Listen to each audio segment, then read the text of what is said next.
தமிழகத்தினுடைய முதலமைச்சர் தளபதி மு.க. ஸ்டாலின் அவர்கள் ஒரு செய்தியை வெளியிட்டிருக்கிறார்கள்.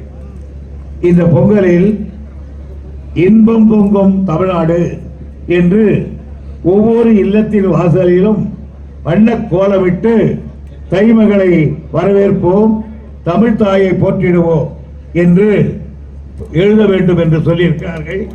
தாய்மார்கள் கவனித்துக் கொள்ள வேண்டும்.